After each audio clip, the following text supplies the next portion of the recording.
Nous ne faisons plus de culture en Europe, nous gérons de la pathologie végétale. C'est-à-dire nous essayons de maintenir vivant des plantes qui ne demandent qu'à mourir tellement elles sont malades. Rien à voir avec l'agriculture. L'agriculture, c'est pas ça. L'agriculture, normalement, c'est cultiver des plantes saines.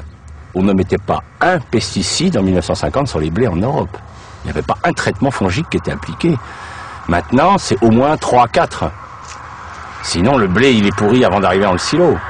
Donc il y a quand même une énorme différence, si vous voulez, au niveau. Mais ça se voit pas, parce que comme on a balancé les produits, mais tiens, le blé, il est bien.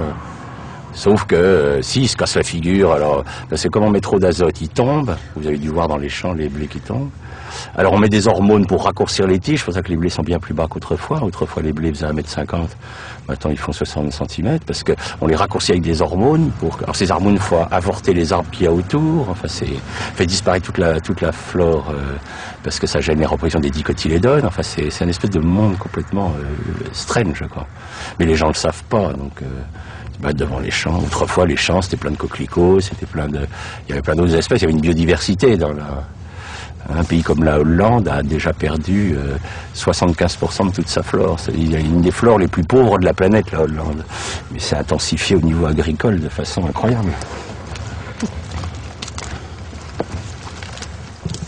Tu l'as vu ton sol? Non? Ah, tu vois, c'est impressionnant. Hein, regarde-le. Ah non, on n'a pas été entendu, puisqu'on est avec Lydia, on a quitté l'INRA.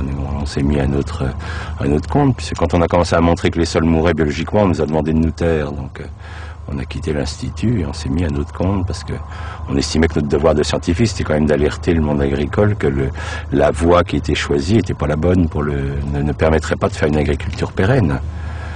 Il ne peut y avoir d'agriculture pérenne que si on est sur des sols vivants. Hein. Le sol abrite 80% de la biomasse vivante. Hein. Donc si vous tuez, on en a tué 90%, c'est qu'on est en train de tuer tout ce qui est à la source de la vie. Hein. C'est quand même les microbes qui nourrissent nos plantes, qui font que nos plantes sont saines, sont nutritifs pour nous. Alors que maintenant, les gens, enfin nous sommes quand même dans la société la plus confortable de l'histoire de l'humanité et nos dépenses de sécurité sociale augmentent de 6% par an. Il y a quand même des questions à se poser, quoi. Est-ce que les gens sont si bien nourris que ça pour être aussi malades ?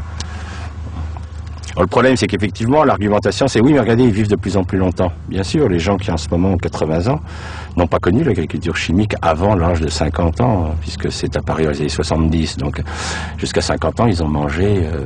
moi, je suis encore gamin du lait de vache qui avait du goût de lait de vache. Ça avait vraiment le goût de lait de vache, c'est pas le lait de maintenant. Donc c'est tellement récent dans l'histoire de l'humanité qu'on ne connaîtra les résultats réels et on s'inquiète, puisque vous prenez la population d'enfants à l'heure actuelle en Europe, 17% des enfants sont obèses, donc on est en droit de se poser des questions sur cette qualité alimentaire. Le sol, c'est une vraie éponge. Donc, si je le gère mal, il est compact, il est serré, il se referme. Si je laisse la faune le retravailler, il va se souffler. C'est pour ça que quand vous marchez en forêt sur un sol, vous avez vu le côté moelleux du sol forestier, hein, parce qu'en fait, il est aéré par la faune, alors que le sol qui a été labouré, maltraité, il est complètement compacté, complètement resserré sur lui-même. Alors, quand il va pleuvoir sur un sol resserré, l'eau va pas pouvoir rentrer, puis c'est l'érosion. Mais c'est plus facile d'accuser la pluie d'être responsable de l'érosion, des inondations, que de dire que c'est un système agricole qui a provoqué, hein, puisque les inondations que nous avons en ce moment, hein, depuis 20 ans, nous traversons les années les plus sèches depuis 3000 ans dans l'histoire de l'Europe, et jamais il y a eu autant d'inondations. C'est-à-dire qu'on a inventé, avec l'agriculture intensive, les inondations en période sèche, ce qui est très fort, quoi. Et les écologistes, à l'heure actuelle, se posent la question de savoir à quel moment c'est l'humanité qui commencera à s'écrouler. C'est-à-dire pour le moment, on a détruit 90% de notre biodiversité en Europe, ça va encore pour nous. Donc les écologistes disent, est-ce que c'est à 95% que le système va lâcher? Est-ce que c'est... On ne sait pas. La catastrophe du Crétacé est ridicule en comparaison de ce qui se passe en ce moment. Mais ça meurt, puis les gens attendent, disent, peut-être qu'un jour on va voir quand ça va péter, quoi.